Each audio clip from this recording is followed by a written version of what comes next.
Kesian para peniaga. Dahlah ekonomi sekarang ini tak berapa cantik. Selepas ini, mereka bakal dikenakan caj untuk setiap transaksi QR yang mereka terima.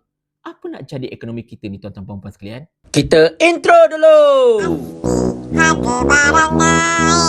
Assalamualaikum warahmatullahi. Mulai 1 November ini, difahamkan para peniaga akan dikenakan caj daripada 0.25% hinggalah 0.5% untuk setiap transaksi menerusi QR Code yang mereka terima untuk penjualan barang masing-masing.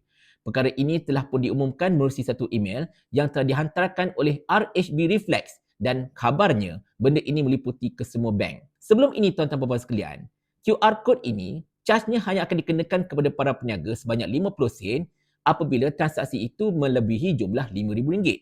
Tetapi kali ini, tak kiralah berapa banyak pun transaksi itu terlibat, caj tetap akan dikenakan. Dan memang nampak macam sikit. Kalau orang tu belanja RM10, cajnya lebih kurang dalam 2 sen macam tu je lebih kurang.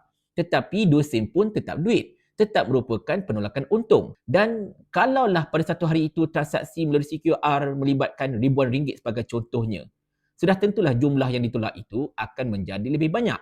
Dan benda ini sudah tentulah akan mengurangkan keuntungan para peniaga. Dahlah selama ini, para peniaga akan dikenakan caj penolakan oleh bank-bank setiap kali penggunaan kad berlaku dekat premis mereka. Sekarang ini untuk guna QR pun kena tolak juga duit. Masak macam tu bang, sangat-sangat masak. Dan sebenarnya perkara ini telah pun disuarakan beberapa hari lepas oleh adun mengkibul dari Johor iaitu Chu Chong Sin yang mempertikaikan tindakan public bank mengenakan caj seperti itu dalam transaksi QR Code-nya selepas ini. Di mana beliau berkata, perkara ini antara lain akan menyebabkan usaha kerajaan untuk mendigitalkan kewangan dekat negara kita ini akan terganggu. Disebabkan oleh para peniaga, pastinya akan lebih gemar para pelanggan untuk membayar secara tunai. Sebab tak nak kena bayar caj-caj macam tu lah. Dahlah selama ini, kalau kita tengok dekat mana-mana premis, setiap peniaga itu kadang-kadang mereka tak nak terima sebarang transaksi menggunakan kad jika transaksi tersebut di bawah RM50. Dan bila caj QR Code ini bakal diperkenalkan, lagilah para peniaga ini lebih prefer untuk para customer membayar secara tunai.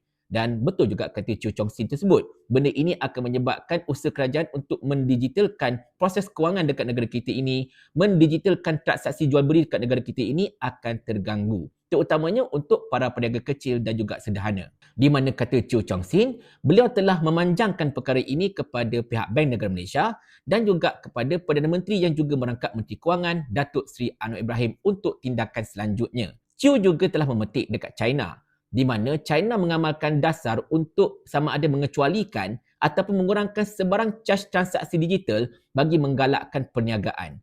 Dan benda inilah yang Chu kata boleh dicontohi di Malaysia. Apatah lagi pada ketika ini, kerajaan macam kita katakan sedang menuju ke arah pendigitalan transaksi dan juga untuk merancangkan perjalanan ekonomi domestik. Jadi dengan pengenalan caj-caj seperti ini, walaupun nampak kecil, tetapi ianya akan menyebabkan para peniaga ini tidak gemar untuk menggunakan sebarang transaksi digital dan akan mengembalikan Malaysia ke era yang terkebelakang. Jadi secara peribadinya, sebagai seorang peniaga yang juga menggunakan QR Code, saya rasa apa yang dibahaskan oleh Chu Chong Sin itu ada betulnya. Memang betul, jumlah yang terlibat macam saya katakan tadi tidak banyak. Dalam transaction 2 sen, 3 sen dan sebagainya cajnya. Tapi kalaulah banyak transaksi itu berlaku satu hari, contohnya mungkin nilainya lebih daripada RM3,000, RM4,000 dan sehari, dah lebih kurang berapa puluh sen dah kat situ.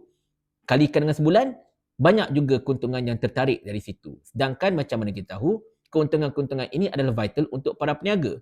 Apatah lagi dalam era barang mentah sangat-sangat mahal, tetapi mereka tak boleh nak jual lebih mahal kepada para pelanggan sebab takut dikenakan akta pencatutan. Kita mengharapkan juga kepada pihak bank agar kembali meneliti cadangan mereka untuk mengenakan caj transaksi untuk QR Code tersebut dan cuba mencapai persetujuan menang-menang antara mereka dan juga para peniaga. Dan kita mengharapkan juga bank negara agar cepat campur tangan dan kalau boleh jangan membiarkan perkara ini tergantung lama-lama sebab 1 November tak lama lagi pun. Tak sampai 2 bulan pun masalahnya. Apa pandangan anda berkenaan dengan hal ini? Adakah anda merasakan caj QR Code ini patut dilaksanakan ataupun tidak?